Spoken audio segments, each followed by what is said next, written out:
It's exciting what I'm seeing. And I've actually been working in senior living for 30 years now. So I have had the gift of watching it, the evolution that's taken place in senior living. And one of the things that I love most about Masterpiece Living is that seniors are really beginning to understand that I may have to age, but I never have to get old. And I watch people get younger every day. And it's because of all of the interaction that takes place with our components of successful aging in our community. And the community I was in many, many years ago, early on in senior living, I saw something different. But even back then, before I left that community and moved to the Buckingham, we would have Dr. Landry come and speak and just wake up people's thought process to what can I do at this time in my life. So I began to see it back then, and that was about 15 years ago. But to compare that to today, and the seniors today in my community and the attitude that they have, it is so refreshing and it's exciting because I'm a baby boomer, and so I'm entering into this, and I have a whole new mindset about what it means to retire and what will I be doing? What is my career going to be at that time in my life? Not that I'm retiring and not doing anything. What am I going to be doing? Because the world is just open to me with brand new beginnings. What are some of the demands that the prospects are coming into this environment? Well, they want more, and they want lifestyle. It's all about lifestyle. They want an active community. They want young seniors, and of course, you can be 95 and be young, or you can be 70 and be old. So it's not about age; it's about attitude. And it's really fun. When we had our Masterpiece launch last year, which was fabulous, we did it on the Senior Olympic theme because it was tying in with the Olympics in Great Britain, and of course the Buckingham, it's a Great Britain name, and so we had it all tied into that. The residents came out of the woodwork and got so involved in all of our competitions, and we had tons of competitions, and we had the staff engaged in the competitions as well. And it went on all day long for several days, and it was so fun. But the men, we had a billiards group. We had a small billiards team. Today we have 25 men on our billiards team. We're getting a second pool table because they're constantly, and you don't ever walk by that room without seeing 3 or 4 men competing in there. So are you saying that the before and after Masterpiece effect, tell me about the before and after. What happened? There was an energy that got birthed with our launch that made everyone realize, yeah, we have this here. Why aren't we doing this? We had a putting green. We're 7, and last year we were 7 years old when we had the launch, and hardly anyone had ever even paid any attention to the putting green. Now we have putting contests going on all the time. I mean, it's because of just making them aware. And Masterpiece brought it to the forefront when we had the big launch, and everybody went, oh, gosh, yes. And the relay races in the swimming pool, they were a hoot. And of course, we had always had our water aerobics, but it's with a different attitude today. And it's so fun to watch. Can you tell me what part the staff played in this new attitude, and theirs perhaps, what their new perceptions are like? What is that like? Well, the staff has been amazing, and several of our staff members have really lost weight. They really took it to heart. We started with the Walk for Wellness last year, and I don't even remember how many million miles we all walked. Everybody got into it. And the staff, our dining staff is fabulous, and we would always have parties, and the servers would really engage themselves with the residents and ask some of them to dance and things like that. But the week of the launch, it was as if we encouraged everyone, and suddenly staff came out of the woodwork, and everybody was dancing. And we'd have a pool party, and we'd have we had where they would do the Hawaiian dance. And we'd have some staff, that would help train that. Well, then, when we had the big night where we had a Dancing with Stars competition, we had the staff doing their little whatever you call that, what is that called? What is it called? What is that called anyway, from Hawaii? We have several residents that, they had the grass skirts and everything, and it was precious watching it. And then we actually had one lady who really needed a lot of assistance with her walking.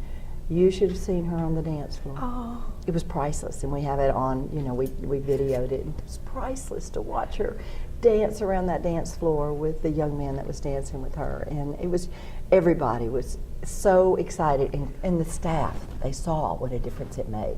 So that attitude was born, it was birthed with the staff, and it really is very visible today.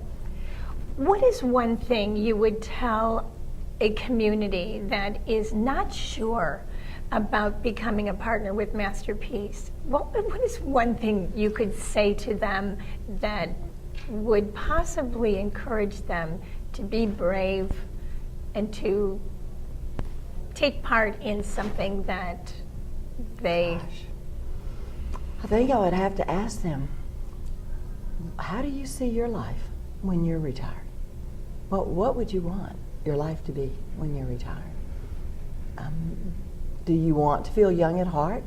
Do you want to live out all those things that are on your bucket list? Or do you just want to sit back with the remote control and do nothing? Because that's what the difference is. That's what the difference is. It's the attitude. And I just can't even imagine a community, the employees and the leaders of a community coming in contact with Masterpiece Living, hearing the truth, which is, the statistics don't lie, and seeing what's happening, not wanting this for the people who live in their community. I think maybe they're thinking, oh, it's going to cost too much work. But it doesn't. The residents get involved. The residents form the committees, they get the programs going, they take care of one another. I had 2 men come to my office last week. They have a new idea. So when someone new is moving in, they would like to know when they're moving in, so they and their spouses can go and schedule a luncheon date or a dinner date with them. Now, this is what they want to do. This isn't something that an employee is having to put together. Ideas are just coming up because they feel empowered. They feel empowered. And I think a person should always feel empowered in their life. And many of the men were CEOs of oil companies, they're head lawyers in law firms, doctors. I still have doctors in my community who go to work every day, Baylor Medical. And their life, they're still living their life. How could you not want your residents to continue to live their life to the fullest? Because this is what this gives them the opportunity to do that. It births an attitude, and attitude is everything. Attitude is everything. Are you seeing a difference in the kinds of prospects because of Masterpiece? Are you now reaching a different mindset of a prospect? I would think so, compared to 15 years ago. All of I would say 95% of our new residents are referrals. So they've heard about the Buckingham from their friends who live there. So they've heard about the lifestyle. That's what they talk about, is the lifestyle. And so I see a younger group, but I also see a very active group, very, very active group. I have a resident that I admired so much from when we first opened. His name is Jack Baldwin, and sadly enough, he's deceased now, and he is one of the vice presidents of one of the oil companies in Texas. When he retired at 65, he started running marathons. He ran 6 marathons. He hiked up Kilimanjaro. He jumped out of an airplane. All of the things that he wanted to do when he didn't have time to do, he did in his retiring years. And I was so enchanted by that. And this was, 7.5 years ago that he moved into our community. And he was just delightful. And he is, for me, the epitome of what Masterpiece Living is about. It's about living, continuing to live. And I'm so glad I knew him. So glad I knew him. And many others just like him. I imagine many of your staff have now have new stories and new friendships. Yes. Tell me about the friendships that they're developing. They do. As a matter of fact, I have a gentleman here with me this weekend who is a resident, and he's very involved with the billiards group. And we have a young woman on our security team who apparently is quite a billiards player. So Rita will go in and challenge them at a game of billiards, and he talks about it a lot. And you know, they love having the employees come by and play for a while. And darts is a real big game with the residents and the staff, because the staff can take a little bitty snip at a time. You know, the staff has a job to do, so they want to be involved, and yet it's going to take some of their personal time to do that. So with darts, you have a little snip at a time, and they go in and they'll play darts for 15 or 20 minutes. Whereas, you know, if you're going to be doing, you know, putting, that takes a little bit longer, and things like that. But the staff just really, they really engage themselves with the residents. They know them. They know them, and that's comforting. And when our residents don't feel well, it's very comforting, because our staff really cares about our residents. If someone is in the plaza, which is where our healthcare component is, our staff will go and see them because they're important to them. They become models for our staff about how to age.